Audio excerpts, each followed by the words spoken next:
ಅದರಿಂದ ವಿಶೇಷವಾಗಿ ನೆನ್ನೆ ನಡೆತಕ್ಕಂಥ ಘಟನೆ ತುಂಬ ನನ್ನ ಮನಸ್ಸಿಗೆ ನೋವು ತಂದಿರತಕ್ಕಂಥ ಘಟನೆ ಆಗಿದೆ. ಅದು ಇವತ್ತು ಕನಕ ಜಯಂತಿ ಏನು ಕನಕ ಭವನ ಉದ್ಘಾಟನೆಯನ್ನು ಇವತ್ತು ತಾವು ಇನ್ವಿಟೇಷನ್ ತೆಗೆದು ತಾವು ನೋಡ್ಬೋದು. ಇವತ್ತು ಸ್ಥಳೀಯ ಶಾಸಕರು ಉದ್ಘಾಟನಕಾರರಾಗಿರ್ತಾರೆ, ಬಹುಶಃ ಅಧ್ಯಕ್ಷತೆ ಆಗಿರ್ತಾರೆ. ಇವತ್ತು ಮೋದಿ ಮಾನ್ಯ ಪ್ರಧಾನಮಂತ್ರಿಗಳು ನಮ್ಮ ಕಾರ್ಯಕ್ರಮ ಬಂದರೆ ಕೂಡ ಅಲ್ಲಿ ಅಧ್ಯಕ್ಷತೆ ಬಂದ್ಬಿಟ್ಟು ಇವರು ಇರ್ತಾರೆ, ಯಾರು ಇವ್ರು ನಮ್ಮ MLA ಇರ್ತಾರೆ, ಶಾಸಕರು ಇರ್ತಾರೆ, ಈಗ ಸ್ಥಳೀಯ ಶಾಸಕರು ಇರ್ತಾರೆ. ನನ್ನ ಜೀವನದಲ್ಲಿ ಯಾವತ್ತು ರಾಜಕಾರಣಕ್ಕೆ ಬರ್ಬೇಕಂತ ನಾನು ಅನ್ಕೊಂಡಿರ್ಲಿಲ್ಲ. ರಾಜಕಾರಣಕ್ಕೆ ದೇವ್ರು ನನ್ನ ಕರ್ಕೊಂಡ್ಬಂದಿದ್ದಾರೆ. ಯಾವತ್ತು ಆ ಜಾತಿಗೊಂದು ಈ ಜಾತಿಗೊಂದು, ಆಗ ಆ ಜಾತಿಗೊಂದು ಸುಣ್ಣ ಈ ಜಾತಿಗೊಂದು ಬಣ್ಣ ಬರ್ತಕ್ಕಂಥ ಕಾರ್ಯಕ್ರಮ ಯಾವತ್ತು ನಾನು ಮಾಡಿರಲಿಲ್ಲ. ನನ್ನ ಕೈಲಾದಷ್ಟು ಇವತ್ತು ಆ ಒಂದು ಕನಕ ಭವನ ಸ್ಟಾರ್ಟ್ ಆಗಿದ್ದ ಆಲಂಗೂರು ಶ್ರೀನಿವಾಸ ಸಾಹೇಬರಿಂದ ಸ್ಟಾರ್ಟ್ ಆಗಿರ್ತಕ್ಕಂಥ ಕನಕ ಭವನ ಇವತ್ತು ನನ್ನ ಅಧ್ಯಕ್ಷತೆ ಬಂದಾಗ ನಾನು ಕೂಡ ನನ್ನ ವೈಯಕ್ತಿಕವಾಗಿ 10 ಲಕ್ಷ ಕೊಟ್ಟು ನನ್ನ ಪ್ರಾದೇಶಿಕ ಒಂದು ಅಭಿವೃದ್ಧಿ ನಿಗಮದಿಂದ ನಾನು ಒಂದು 15 ಲಕ್ಷ ಕೊಟ್ಟು 25 ಲಕ್ಷ ಹಣವನ್ನು ಹೆಲ್ಪ್ ಮಾಡಿ ಇವತ್ತು ತುಂಬ ಚೆನ್ನಾಗಿ ಮಾಡಬೇಕು ಅನ್ನೋ ಕಾರಣಕ್ಕೋಸ್ಕರ ಲಾಸ್ಟ್ ಮಂತೇ ಅದು ಕಾರ್ಯಕ್ರಮ ಫಿಕ್ಸ್ ಆಗಿತ್ತು. ಏನು ಮಾನ್ಯ ಮುಖ್ಯಮಂತ್ರಿಗಳು ಬರ್ತೀವಿ ಅಂತ ಕಾರಣಕ್ಕೋಸ್ಕರವಾಗಿ ಇದನ್ನು ಪೋಸ್ಟ್ಪೋನ್ ಮಾಡಿ ಇವತ್ತಿಗೆ ಮಾಡಿಕೊಟ್ರು, ಇವತ್ತು ಕಾರ್ಯಕ್ರಮ ಮಾಡಿಕೊಟ್ರು. ಆದರೆ ನನ್ನ ಕೇಳಿ ಡೇಟ್ ಫಿಕ್ಸ್ ಮಾಡಿ ಎಲ್ಲರೂ ಬಂದರು, ಸಾಮೂಹಿಕವಾಗಿ ಡೇಟ್ ಫಿಕ್ಸ್ ಮಾಡಿ ಇವತ್ತು ಮಾಡಿ 7ನೇ ತಾರೀಕು ಮಾಡಿ 7ನೇ ತಾರೀಕು ನಾನು ಎಷ್ಟೇ ಕಾರ್ಯಕ್ರಮ ಇದ್ರೂ ಕೂಡ ಬಂದು ಮುಗಿಸ್ಕೊಂಡು 8ನೇ ತಾರೀಕು ನಾನು ಸೆಷನ್ ಅಧಿವೇಶನಕ್ಕೆ ಹೋಗ್ತೀನಿ ಅಂತ ಖುಷಿಪಟ್ಟು ಇಡೀ ನನ್ನೆಲ್ಲ ಹಾಲು ಮತಸ್ಥರು ಕೂಡ ಬಂದು ನನ್ನ ಕರೆದ್ರು. ನಾನು ಸಂತೋಷವಾಗಿ ನಾನು ಒಪ್ಕೊಂಡೆ. ಯಾವತ್ತು ನಾನು ಜಾತಿ ಬಿತ್ತನೆ ಮಾಡ್ತಕ್ಕಂಥ ಕೆಲಸ ನಾನು ಯಾವತ್ತು ನನ್ನ ಲೈಫಲ್ಲಿ ಮಾಡಿರಲಿಲ್ಲ.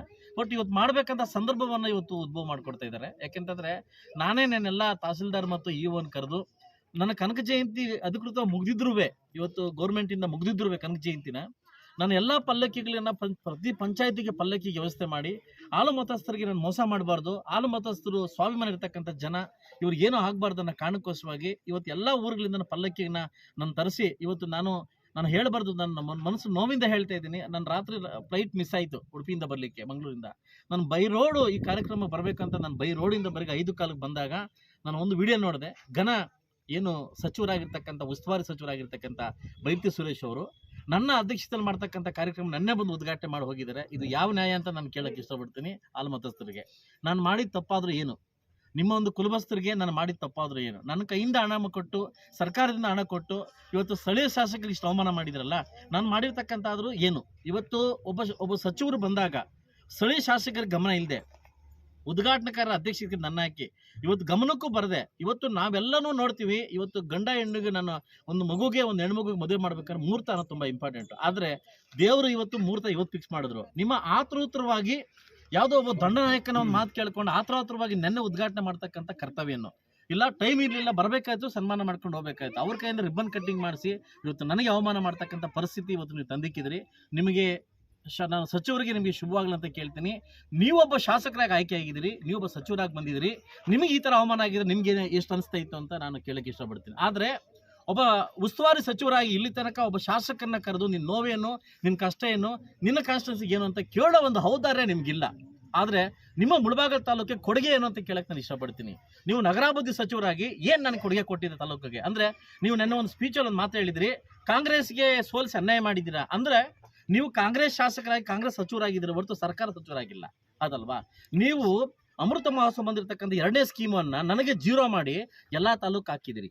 ಇವತ್ತು ನಿನ್ನ ಸ್ಕೀಮ್, ಅದು ನಿಮ್ಮ ಸ್ಕೀಮ್ ಅಲ್ಲ, ನಿಮ್ಮ ಒಂದು ಕರ್ನಾಟಕ ಸರ್ಕಾರ ಸ್ಕೀಮ್ ಅಲ್ಲ, ಅದು ಮೋದಿ ಸ್ಕೀಮ್, ಅವರು ಸೆಂಟ್ರಲ್ ಸ್ಕೀಮ್. ಅಂಥದ್ದೇ ನಿಮ್ಮ ಒಂದು ಇದನ್ನು ತಾರತಮ್ಯ ಮಾಡಿರ್ತಕ್ಕಂಥ ಸಚಿವರು ಇವತ್ತು ನೀವು ಬಂದು ನೆನ್ನೆ ಕನಕ ಭವನ ಉದ್ಘಾಟನೆ ಮಾಡಿಲ್ಲ, ಕಾಂಗ್ರೆಸ್ ಭವನವನ್ನು ಉದ್ಘಾಟನೆ ಮಾಡಿದ್ದೀರಾ. ನೀವು ಕಾಂಗ್ರೆಸ್ ಭವನವನ್ನು ಉದ್ಘಾಟನೆ ಮಾಡಿದ್ದೀರಾ.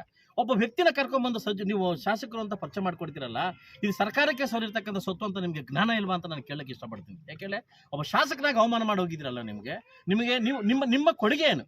ಇದು ಆಲಂಗೂರು ಶ್ರೀನಪ್ಪ ಅವರಿಂದ ಹಿಡಿದು ನನ್ನಿಂದ ಹಿಡಿದು ನನ್ನ ಕೈಯಿಂದ ಆಗಿರ್ತಕ್ಕಂಥ ಹಾಲು ಮತಸ್ಥರಿಗೆ ನಾನು ಕೊಡುಗೆ ಕೊಟ್ಟಿದ್ದೀನಿ. ಆದರೆ ನಿಮ್ಮಿಂದ ಶೂನ್ಯ ಕೊಡುಗೆ. ಹಾಲು ಮತಸ್ಥರೊಂದು ಜಾತಿ ಬಿಟ್ಟರೆ, ಅದೊಂದು ಬಿಟ್ಟರೆ ಇನ್ನೆಲ್ಲ ಶೂನ್ಯವಾಗಿದ್ದೀರಿ. ನಾನು ಒಂದೇ ಹಾಲು ಮತಸ್ಥರು ಕೇಳ್ಕೊಳ್ತೀರಿ. ಹಂಗಿದ್ರೆ ನೀವೇ ಮಾಡ್ಕೊಂಬೋದಿತ್ತು. ನನ್ನ ಅಧ್ಯಕ್ಷತೆ ಮಾಡಿ ನನಗೆ ಅವಮಾನ ಮಾಡೋ ಪರಿಸ್ಥಿತಿ ನೀವು ಬರಬೇಕಾಗಿಲ್ಲ. ಸೊ ಇದರಿಂದ ಒಳ್ಳೇದಾಗಲಿ ಅಂತ ಬಯಸ್ತೀನಿ. ಬೇಕಾಯಿಂದನೇ ಕೆಲವು ದಂಡನಾಯಕರ ಮಾತು ಕೇಳ್ಕೊಂಡು ನೀವು ನನ್ನಲ್ಲಿರ್ತಕ್ಕಂಥ ಎಲ್ಲ ನಾಯಕರ ಹೆಸರನ್ನು ಬಿಟ್ಟಿದ್ದೀರಿ. ನೀವೇನು ಹೇಳಿದ್ರಿ? ಎಲ್ಲ ಜಾತಿಗೆ ಒಬ್ಬನ ಹೆಸರು ಅಂತ ಹಾಕಿ ಅಂತ ಹೇಳಿದ್ರಿ. ಆದರೂ ಒಂದೊಂದು ಜಾತಿ 2-3 ಹೆಸರು ಹಾಕಿದಿರಿ. ಇದು ನಿಮಗೆ ಶೋಭೆ ತರ್ತಕ್ಕಂಥ ವಿಷಯನ? ಒಬ್ಬ ಸ್ಥಳೀಯ ಶಾಸಕರನ್ನ ಇಷ್ಟು ಅವಮಾನ ಮಾಡೋದು ನಿಮಗೆ ಶೋಭೆ ತರ್ತಕ್ಕಂಥ ವಿಷಯ ಅನ್ನೋದನ್ನ ನನ್ನ ತುಂಬ ಮನಸ್ಸಿಂದ ಸಚಿವರನ್ನಾಗಲಿ ಇಲ್ಲಿರ್ತಕ್ಕಂಥ ನಮ್ಮ ಹಾಲು ಮತಸ್ಥರ ಅಧ್ಯಕ್ಷರಿಗೆ ಕೇಳಕ್ಕೆ ಇಷ್ಟಪಡ್ತೀನಿ.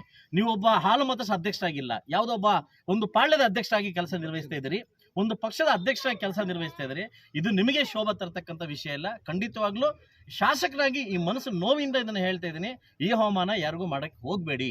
ಈ ಅವಮಾನ 20 ವರ್ಷಗಳಿಂದ ನೀವು ಹಾಲು ಮತಸ್ಥರ ಅಧ್ಯಕ್ಷರಾಗಿ ನೀವು ಏನು ಮಾಡಿದಿರಿ ಅಂತ ನಿಮಗೆ ತೋರಬೇಕು. ನೀವು ಹಾಲು ಮತಸ್ಥರ ಅಧ್ಯಕ್ಷರಾಗಿಲ್ಲ, ಯಾವುದೋ ಒಂದು ಗುಂಪದ ಅಧ್ಯಕ್ಷರಾಗಿ ನೀವು ಪರಿವರ್ತನೆ ಮಾಡ್ತಾ ಇದ್ದೀರಿ. ಖಂಡಿತವಾಗ್ಲೂ ಬೇರೆ ಕಲಹಕ್ಕೆ ದಾರಿ ಮಾಡಿಕೊಡ್ತಾ ಇದ್ದೀರಿ. ನಿಮಗೆಲ್ಲ ಒಳ್ಳೇದಾಗಲಿ.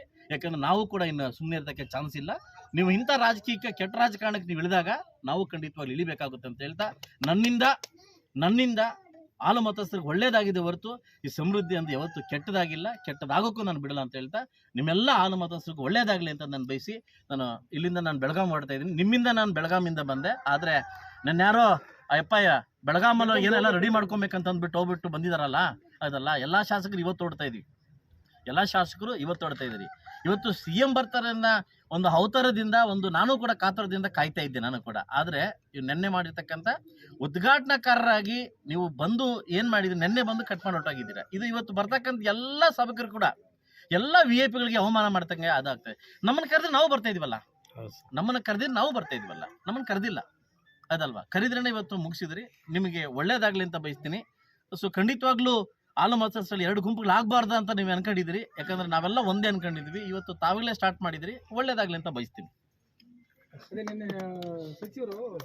ಬೆಳಗಾವಿ ಅಧಿವೇಶನಕ್ಕೆ ಹೋಗ್ಬೇಕು, ಅದಕ್ಕೂ ಮುಂಚಿತವಾಗಿ ಒಂದು ಬೆಳಗಾವಿ ಅಧಿವೇಶನ ನಾಳೆ ಮಧ್ಯಾಹ್ನಕ್ಕೆ ನಡೆಯತಕ್ಕಂಥದ್ದು.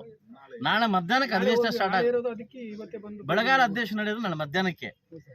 ಮಾನ್ಯ ಸಚಿವರು ಇರತಕ್ಕಂಥ ಎಲ್ಲಾ ಸಚಿವರಲ್ಲಿ ಸಾಹುಕಾರ ಸಚಿವರು ಅಂದ್ರೆ ಬೈರ್ತೀವಿ. ಅವರು ನಿಮ್ಮ ಹತ್ರ ಹೆಲಿಕಾಪ್ಟರ್ ಇದೆ, ನಿಮ್ಮ ಹತ್ರ ಚಾರ್ಟರ್ಡ್ ಫ್ಲೈಟ್ ಇದೆ, ಎಲ್ಲ ಇದೆ. ನೀವು ಬರೋ ಚಾರ್ಟರ್ಡ್ ಫ್ಲೈಟ್ ಅಂತ ಗೊತ್ತು, ನೀವು ಹೊಡೋದು ನಾಳೆ ಬೆಳಗ್ಗೆ ಅಂತ ಗೊತ್ತು. ಆದ್ರೆ ನೀವು ಏನು ಬೇಗ ಆ ಥರ ಇದು ಉದ್ದೇಶಪೂರ್ವಕವಾಗಿ ಮಾಡಿರ್ತಕ್ಕಂಥ ಕೆಲಸ ಅಂತ ನನಗೆ ಮನಸ್ಸು ಭಾವನೆ ಆಗಿದೆ. ಇಲ್ಲಿರ್ತಕ್ಕಂಥ ಹಾಲು ಮತಸ್ಥರಿಗೂ ಇರಬೇಕಾಗಿತ್ತು. ನೀವೇನು ಹೇಳಿದ್ರಿ, ನಮ್ಗೆ ಯಾರು ಮುಖ್ಯ ಅಲ್ಲ, ನಮಗೆ ನೀವೇ ಮುಖ್ಯ ಅಂತ ಹೇಳಿರ್ತಕ್ಕಂಥ ಮಾತುಗಳು ಎಲ್ಲೋದು ಅಂತ ಹಾಲು ಮತಸ್ಥರು ಕೇಳಕ್ಕೆ ಬಯಸ್ತೀನಿ. ನೀವು ನನ್ನ ಕರೆಯಕ್ಕೆ ಬಂದಾಗ ನಮ್ಗೆ ಯಾರು ಮುಖ್ಯ ಅಲ್ಲ, ನೀವು ಮುಖ್ಯ ಅಂತ ಹೇಳ್ತಿರ್ತಕ್ಕಂಥವ್ರು ನೀವು ಮಾಡಿದಿರಿ. ನಾನು ಎದರಲ್ಲೂ ಎರಡನ್ನು ಬಯಸೋದಿಲ್ಲ. ನಿಮಗೆ ಒಳ್ಳೇದಾಗಲಿ ಅಂತ ಬಯಸ್ತೀನಿ. ಇದು ಅವಮಾನ ಒಳ್ಳೇದಲ್ಲ. ಸ್ಥಳೀಯ ಶಾಸಕರು ಅಂತಂದರೆ ಖಂಡಿತವಾಗ್ಲೂ ನೀವು ಅಷ್ಟೊಂದು ನೆಗ್ಲೆಕ್ಟ್ ಮಾಡೋದು ಒಳ್ಳೇದಲ್ಲ ಅಂತ ಎಲ್ಲ ಹಾಲು ಮತಸ್ಥರಿಗೂ ನಾನು ಕೇಳೋದಷ್ಟೇ.